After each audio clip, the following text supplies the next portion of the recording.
NLX2 crew. Got a solo dolo. Probably the funnest and most interesting one by myself. I'm not very interesting, so I have to talk about interesting things. And today, I think we got that topic. So, I posted December 1st. We had a post due to a discussion about why a lot of kiddos, why a lot of athletes that train with me at my gym, at the college, why do I have them wear Vans? And the discussion came about as a very one-sided discussion with a already condescending argument with a putting up a wall and not wanting to think outside of the box. So I made a little video about that, and it was a great video, got great feedback about it, and we found out and kind of got to the bottom of it and realized that it's such a minute detail that, one, if they're wearing it, is it going to impede anything? No. And two, if they are wearing it, is it going to help increase their performance and health? Yes. So there is science behind all of this. We will get into that, and it's not just something that we like to do. So without any further ado, let's get into the meat and potatoes.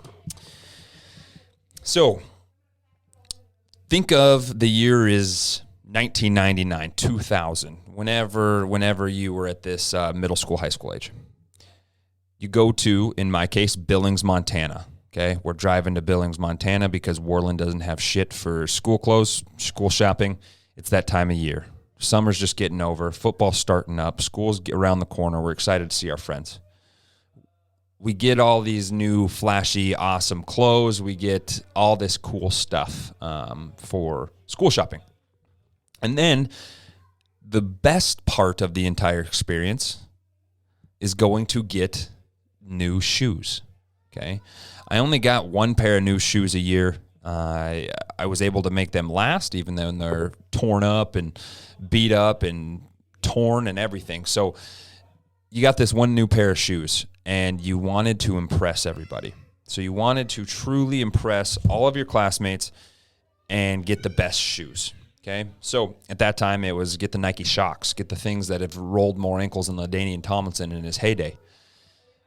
But I gravitated towards Vans. My very first pair of Vans was when I was 11 years old.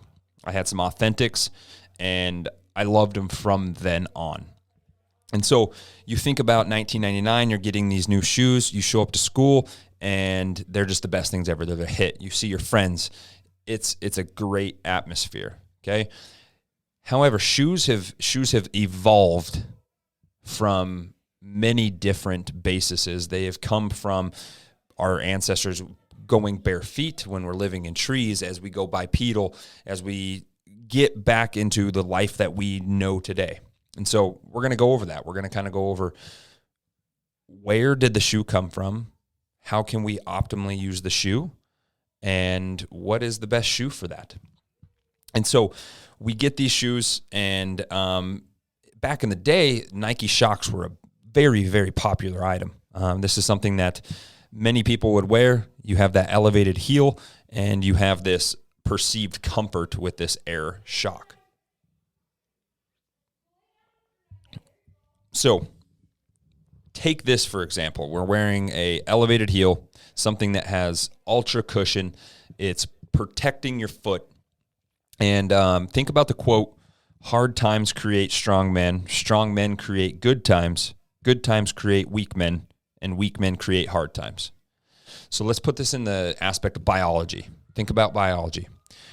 When a individual or a species or a certain type of biological makeup is pampered or is too protected, we become weak. We become soft. We do not, and not just in the sense of being soft. We become soft because we don't have to use the skills required to stay alive, or the skills required to harden our feet, or the skills required to lift X amount of weight. Our bodies are always in an anabolic or a catabolic state. We are never in a state of maintenance. It's physically impossible. So, in the aspect of shoes, let's think about the foot. So early on, millions of years ago, we were what would be called a tree dwellers. Okay, we would hop all nimbly bimbly like from tree to tree, and that was our life. So, however, scientific findings show, and this will be a quote, the findings lends thought that our original ancestors were not meant to be bipedal, but instead on all four limbs. Okay, so if we think about that, our human biology wasn't meant to be bipedal. When we say bipedal, that's just walking upright. Originally, we found that the fossils found of our ancestors were tree dwellers. And so we made this transition from tree dwelling to earth dwelling as we progress throughout. And what could have happened there? What could have happened that made us do that? Was it a lack of food? Was it a lack of vegetation in the trees? Anything could make this true for you. We don't know that exact answer. And so from what we've seen, we were meant to be on all fours, not just bipedal. So over time, our ancestors began living outside of the trees and on the ground, causing them to become bipedal. This change elicited an interesting change in the human foot as we observed the split from the tree-based to the ground-based humans. So this is how it formed the feet that we have today. And so what we're going to look at is the evolution of the human foot into the shoe and how that worked. So the feet are the ears of the human body, okay? It's how we perceive what we go through every day. So whatever we're stepping on, whatever terrain we're on, the environment we're in, the feet are the ears of the body. So very basically, as I talked about in the video on December 1st, whenever it was, is the foot has very basically, because I'm not a podiatrist, I'm a strength and conditioning coach, very basically has the longitudinal arch and the transverse arch. Longitudinal, thinking long ways across the body. So we have the longitudinal that runs the length of our foot, and that's the main arch that everybody thinks of when we say the word arch. So that thing has got all the news. That's the stuff that you look at in 2020, these companies that are making these spring insoles that make you have a better bounce on the basketball court. That's what it's trying to mimic. It's trying to stiffen that longitudinal arch. However, our transverse arch seems to be the black sheep of the family. This arch runs the width of the foot on the top of the crown of the foot, and it seems to be just as or more important than longitudinal arch. And so how this works is I want to state some research here, so I will be reading off this screen here. So, quote and end quote, cutting the transverse ligament in a cadaver specimen reduced foot stiffness by the remarkable value of more than 40%. This is compared to the longitudinal arch, reducing stiffness a mere 23%. So this is what we have to look at. We have to look at the importance and the anatomy of the foot and how we have evolved through our years as our ancestry went on. So the longitudinal arch, the one that gets all the press, all the news, only was reduced the stiffness once it was severed by 23%. Then we look at the longitudinal arch, that width of that arch, 40%. So we need to make sure that we're taking care of our feet, not just to stiffen our longitudinal arch. So it's much more dynamic than that. And so when we think about a shoe, the words narrow, comfortable, cushy, elevated, these should not be within the shoe. This should not happen when we buy a shoe. But however, when we purchase or we're looking to purchase shoes, this is the first thing we want. We want that cushiony shoe. We want the thing with the elevated heel. We want something that is going to be comfortable in whatever we're doing. There's a few exceptions. When I look at nurses, when I look at people that are standing all day long on concrete floors, this is not something that's good for our human biology. Almost 90% of nurses wear Brooks, Asics, some of these really comfortable running shoes. And it works. It works very well. the foot, it takes a while to adapt, just as as our ancestors. It takes a long time for the foot to adapt. And when I changed over from wearing traditional Nikes, I wasn't an Adidas fan. Adidas is kind of whack. I was a Nike Roche guy, kind of that slip-on, lazy, but still kind of active guy. And then just your regular trainers, your regular Nike trainers, your Nike runners, but it was all Nike. From what I found out, talking to one of the smartest podiatrists in the entire world, Emily Splickle, I found out I have a very wide toe box. So when we're looking at purchasing a shoe, we can't just purchase a shoe that is the top rated, most comfortable, best performance. We have to look individually. And so when we talk about the toe box of the shoe, let's just look at the toe box of the shoe. So when we look at, let me grab a shoe here real quick. So these here, this is an Asics running shoe. I've had them for a few years. Very, very comfortable. This is what I'll do my long distance running in. As I preface in the video, the one thing that Vans should not be done or do in is long distance running. And the argument was with athletes, with high school, college, professional, why are you having them wear Vans, or why are you doing that? I just don't know the last time that a college, high school, middle school, professional athlete ran a marathon. That's something that they don't need to do. And so having the optimal shoe, such as Vans, Converse, Minimalist shoe, anything such of that sort is optimal. It's something that you want to do. So looking at this shoe, I don't know if you can see it, but here would be your toe box width, okay? Right here, you can see on almost every one of my shoes, I have a blowout, a big blowout in the webbing due to my fat ass foot, okay? So picking a shoe with the right toe box is going to be imperative for that transverse arch. If we're not able to splay those feet out and actually challenge the transverse and longitudinal arch, we're not going to get the benefits from it. So that's what I look for in mine, and here's my Vans. This is one pair of my Vans. The good thing about these, they're $55. Okay, that's the reason why I gravitate towards those. It's not because I just want just Vans. I'm in this Vans cult. I truly think it should be the individual. So Converse, there's a Kabuki Strengths makes a few of them. So just a quick plug here too. This is my Nabosu insole, the stimulating insole. If you can see that, it's got all those tiny pyramid spikes on it that stimulates the bottom nerves of the feet. Great stuff from Dr. Emily. So when we look at the Vans shoe, let's look at a few different things. First and foremost, as we were just talking about it, the width of the toe box. The width of this toe box is much bigger than the running shoe, allowing the foot to splay out, okay? So let's just go over the shoe as it is. So now we became, from tree dwellers, we're now bipedal. Now we have a regular toe instead of a thumb on our foot kind of deal. And we gravitated all that time as being barefoot. And so our feet were made for barefoot.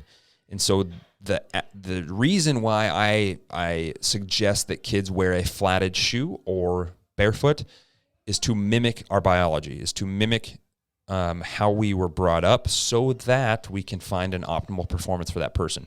Is this going to make or break a college to a professional athlete? Not even close.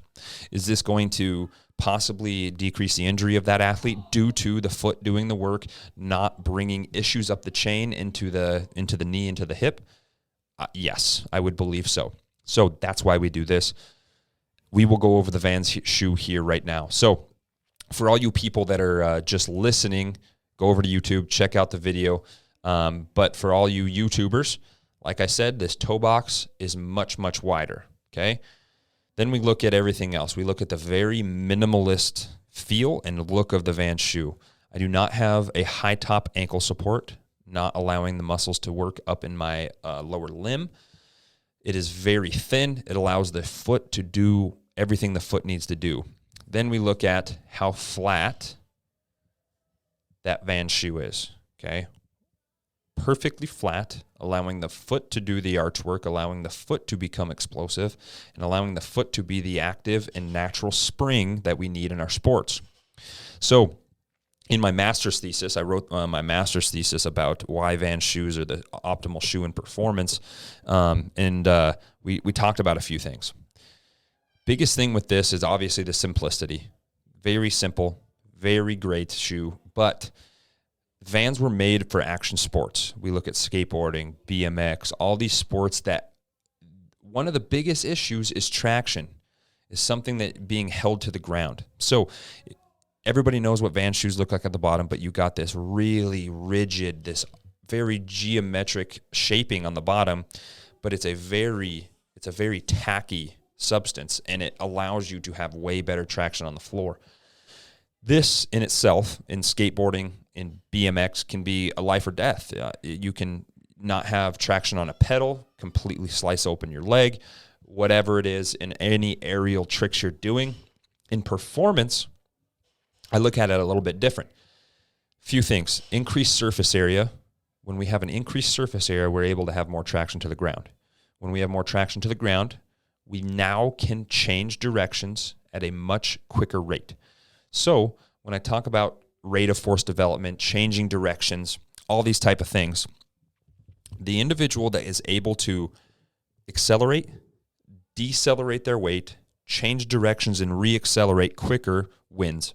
If it's a one-on-one competition, let's just think about wrestling by itself.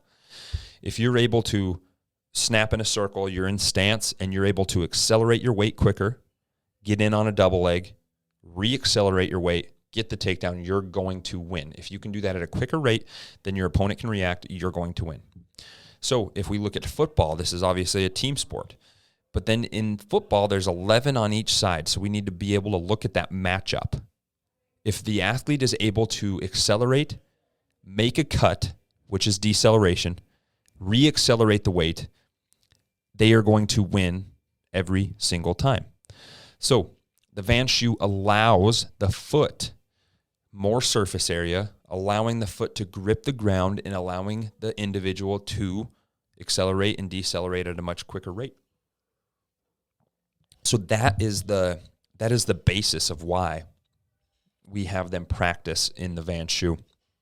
And I want to preface this again. I prefaced this in the video. As a coach, as a strength and conditioning coach, I would never, ever, ever, ever I would never suggest somebody wear something just because of the physical preference that I have to that company. There's a reason behind it. There's a reason behind why I have them do that. If it was just, hey, you wear Vans just to wear Vans, I shouldn't be there. I should not be the strength and conditioning coach. But if it's trying to make the athlete more optimal, a better athlete, somebody that can have better success on the field, in turn having a better team, it's not just for superficial brand recognition. It allows the foot to be healthy. So you look at Dr. Gray Cook, one of the amazing physical therapists in the field. He talks about his theory of a chain of stacked joints. So if one is mobile, one needs to be stable and mobile and stable and mobile all the way up the chain. So how our joints work is this never-ending chain. That's how injury works. So we need to think about injury as we do health. We need to look at the joint needs to be very, very mobile. Is the foot being allowed to be mobile, or is it taped up in a figure eight strap when we go play our games, or is it bound up in a high top cleat? These are things that we need to think about. And so that's the reason behind the Vans shoe, or insert whatever preference that you have. I just think Vans shoes are the best. I mean, they're beautiful, simplistic. You can buy a Nike Metcon for $150, or you buy a Vans shoe, because when you get married, you turn into a cheap ass very quickly. So this is something that is the reasoning behind it. So very briefly, we have a wider increased toe box, okay? We have this very simplistic, non-supportive material around the outside. We have a very, very flat arch. No arch is present, and this is allowing your foot to do the job that it needs to do to become the natural spring that it is. Then we look at traction. As we have an increased surface area of the shoe, we're able to have better traction on the ground, we're able to change direction quicker, and we're able to have success in our sport. This allows the foot to do what it needs to do. So this is the whole concept of why we wear Vans. This is something that is very near and dear to the heart. But then last and not least, we want to look at what is, and you've heard me talk about this, and this kind of leads and bleeds into the Vans shoe, but you always hear me talk about what's a toes forward way of life or a toes forward model, okay? So when we're looking at a toes forward way of life, this is made famous by John Welborn and Power Athlete. And John Welborn, a 10-year NFL veteran, somebody that just dominated people for a living, found anecdotally that he was able to watch opponents, watch teammates and people on the offensive line, defensive line, anywhere it is. If it's a matchup, you want to look at the matchups in football. If it's a matchup at wide receiver and cornerback, or if it's a matchup at running back and linebacker, or if it's a D end and a tackle. He found that a person that is able to keep a toes forward position, not taking a bucket step, so you think about an offensive lineman in a pass set. He's going to try to get back, get tall, and that bucket step is what he's talking about. So that external rotation at the hip, pointing the foot out, now we're at a disadvantage. So he found anecdotally that he watched hundreds and hundreds and hundreds of athletes, and the athletes that were able to keep a toes forward model, a neutral model, a person that can keep that position better is going to have better success. They can change directions quicker, they can produce more force, and they're going to be more successful at their matchups. So we always talk about that toes forward way of life. Toes forward can be done in any type of shoe. Toes forward can be done barefoot. But having the optimal setup for your foot health in a pair of Vans, in a toes forward model, is something that you will see the carryover into your sport. So we always talk about the squat. The Power Athlete crew teaches the squat a very particular way. And when we teach the squat, we're always starting with a toes forward model. Reason being, when a sprinter comes out of the blocks, we do not externally rotate at the hip, causing the foot to kick out. That's not what we do. As a sprinter, when milliseconds count and you're trying to get from point A to point B as fast as you possibly can, coming out of the blocks in a toes forward position is what every great sprinter does. Okay? So if we're trying to mimic speed in football, why would we not squat in a toes forward model? Why would we not deadlift in a toes forward model? Why would we not do our lunges in a toes forward model? This is something that carries over. It's not just about getting from point A to point B. It's about the execution that gets you from point A to point B. It's all about how you set up, how you execute, and the force that you use while doing that movement. And so toes forward is almost a way of life. It's destroying mediocrity. It's not taking no for an answer and just getting the work done. And so, like I said, when a sprinter comes out of the blocks, there's a very specific firing pattern. When we squat, there's a very specific firing pattern.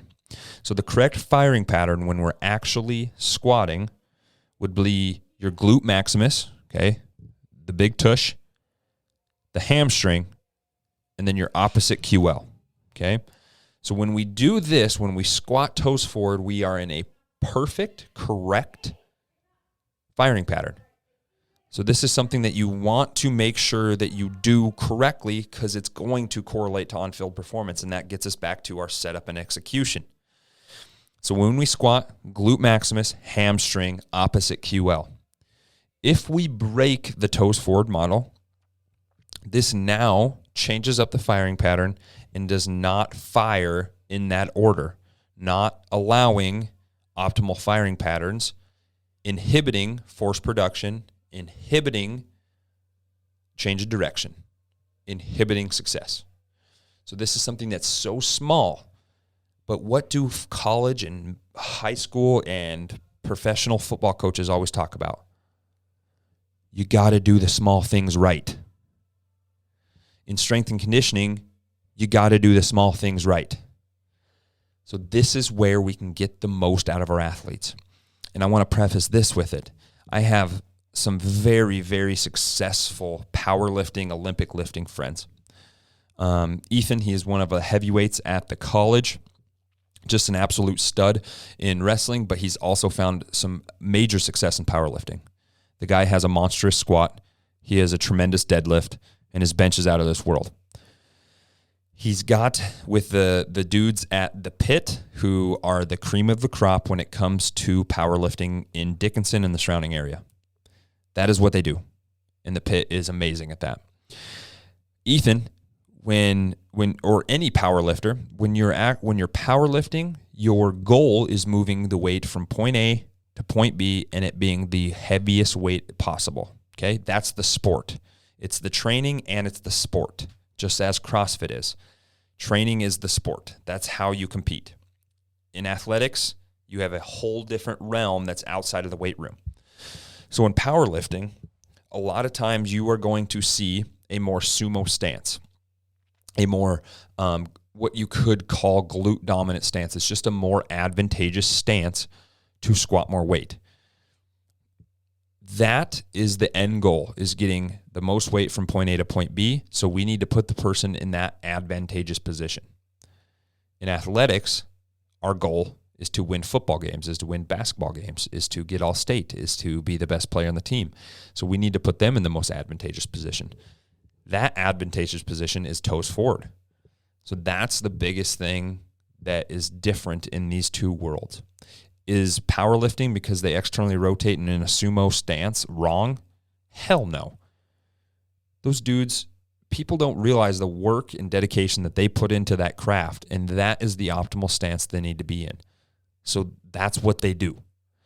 In athletics, it's the same thing. It's a totally different realm. So we need to keep these two things separate so that you guys can really see why a toes forward model works. Very briefly, wide toe box, great traction, very flat, allows the foot to do its work and increases or decreases the chance of an injury due to a malfunction in the lower limb. So I hope you guys, I hope that makes sense. I hope that you guys realize that the Power Athlete crew, myself, anybody else that advocates barefoot training or minimalist shoe training isn't because they are attached to a certain subject or a certain brand. In football, you have to do the little things right. You have to have attention to detail, attention to small detail. In the weight room, the coaches that can have the attention to the small detail get wringing every single thing of performance out of their athletes are the ones that are going to have success for those sport coaches or for their clients at the gym. So before you put up a wall, before you say, I like Nike Metcons, before you say, I'm going to train in Nikes the rest of my life, that's perfectly fine. But just realize there's a different perspective that people carry. And truly, I was a Nike guy. I took a different perspective and ran with it. So a lot of times, it's better if you don't put up a wall. It's better if you ask questions. If you can ask questions, you guys can get on the same level and go from there. Like if a sport coach has, he's like, hey man, I need to get my linebackers faster. Awesome, dude. Let's do it. We need to get these guys faster, so we're going to do X, Y, and Z. Well, that's how we can wring every percentage of performance out of our athletes. And I hope that helps, guys. I hope you enjoyed. If you guys wearing some Vans listening to this, I want you guys to do me a favor.